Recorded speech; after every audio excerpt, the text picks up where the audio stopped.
Oh, Garut. Oke, silakan, Pak. Sebelum saya ingin melanjut dari pertanyaan kawan-kawan ya yang terkait dengan siswa yang kelas 6 itu. Setelah kami buka di Narkodik, operator kami mencoba membuka, ada sebagian siswa yang masih terdaftar di SD sebelumnya.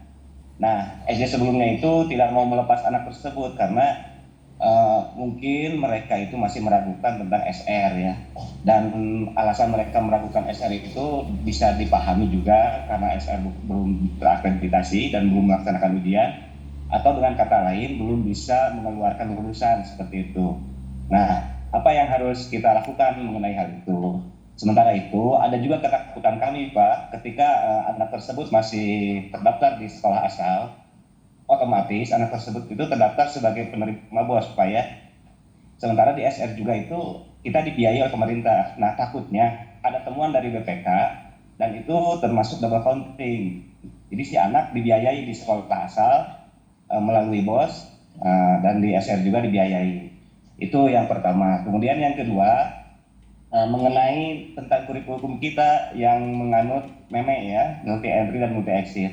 Pada dasarnya ketika kita bicara masalah rapor, itu tidak masalah bagi kami meskipun kami baru 2 minggu melaksanakan pembelajaran, tinggal laporkan saja apa adanya seperti itu. Tapi yang menjadi permasalahan itu multi entry dan multi exit. Nah, sepemahaman saya, kita kan belajar itu per fase ya. Untuk SD fase A, B sampai C, kemudian untuk SMP itu fase D. Nah, bisa saja ya ketika anak belajar 1 tahun di SR untuk tingkat fase D itu bisa lulus kapanpun setelah tes DNA talentnya itu bagus misalkan atau memenuhi syarat, atau dengan kata lain dia sudah mencapai capaian pembelajaran seperti itu. Nah, itu mungkin yang ingin saya tanyakan. Dan bisa jadi apakah itu kelulusannya itu kapan saja, karena itu kan multi entry multi exit itu kapan saja Pak ya. Bisa jadi si anak itu lulusnya itu Januari seperti itu.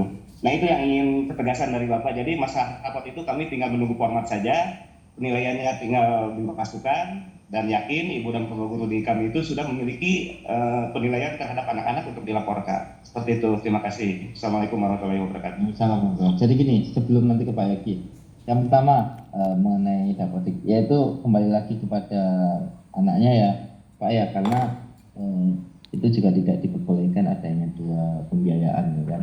Itu mungkin harus didiskusikan lagi kepada sekolah dan juga orang tuanya. Jadi nanti katakan misalkan anak itu tidak mau di sekolah kan ya sudah, gitu kan, karena jangan sampai itu nanti akan menjadi nggak hanya temuan saja, karena itu dampaknya kan juga di anak itu sendiri, ya kan. Jadi itu dinegosiasikan lagi, didudukkan kembali, dan nanti membuat pernyataan bahwasanya dengan ini anak itu memang bersedia untuk sekolah di sekolah rakyat. Nanti mungkin meminta bantuan sama pendamping juga, Pak, dan meminta bantuan ke Dignas sama Dinsos sebagai ini apa namanya mediasi, untuk memediasi ini, karena ini juga masalahnya kan menyangkut dengan pembiayaan juga, pembiayaan terus dengan kelola rakyat kan nanti kalau double juga akan jadi masalah juga. Seperti itu, Pak, yang pertama.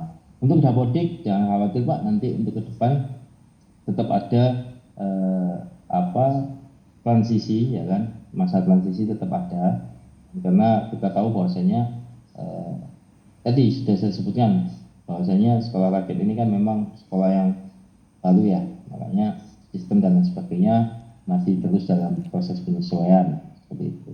Nah, kita juga sudah terhubung, jadi kalau membicarakan ketidakjelasan kita sangat jelas karena kita ada progresnya juga, progres dari apa namanya, dari pembelajarannya, dari pembangunannya dan sebagainya. Seperti itu, tinggal penguatan saja dan bagaimana Bapak Ibu kepala sekolah ini bisa memberikan pengertian yang lebih jauh mengenai sekolah rakyat.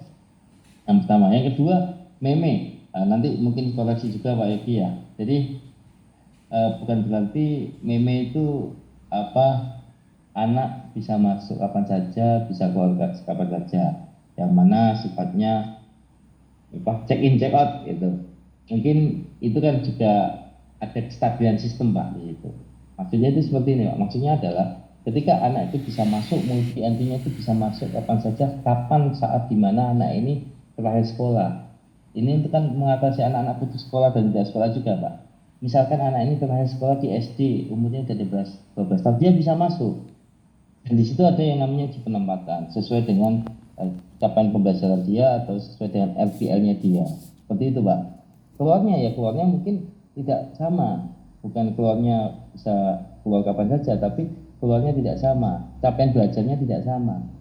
Misalkan anak ini dengan tentang usia segini dan capaian belajarnya lebih cepat nih, dia masuk, dia bisa lulus lebih cepat juga. Karena di uji penempatan itu menegaskan anak ini sudah masuk kelas 9, sedangkan yang lain mungkin masih kelas 7 atau kelas 8. Sehingga dari kelas 9 ini dia bisa keluar. Nah, keluarnya kan juga mau kayak sistem, Pak. Karena kita juga harus berpegang teguh pada prinsip bahwasanya ini sekolah formal, gitu. Jadi itu diatur. Makanya yang menjadi controlling itu ada di uji penempatannya. Nah, uji penempatannya dan nanti di capaian belajarnya itu tadi. Karena uji penempatan itu kan yang nantinya akan mendefinisikan secara tidak langsung bahwasanya itu meme. Kalau sekolah formal pada umumnya kan anak masuk di kelas 7, ya kan. Nanti 3 tahun anak itu keluar sama-sama. Kan seperti itu. Sedangkan di sini, ya kan, di sini mungkin meme-nya itu kayak gitu. Ada ketika uji penempatan, wah ini ternyata dengan rentang usianya yang sudah tua dan juga capaian bacanya mungkin hanya bisa lulus. Seperti itu, Pak. Jadi dirancang khususnya seperti itu.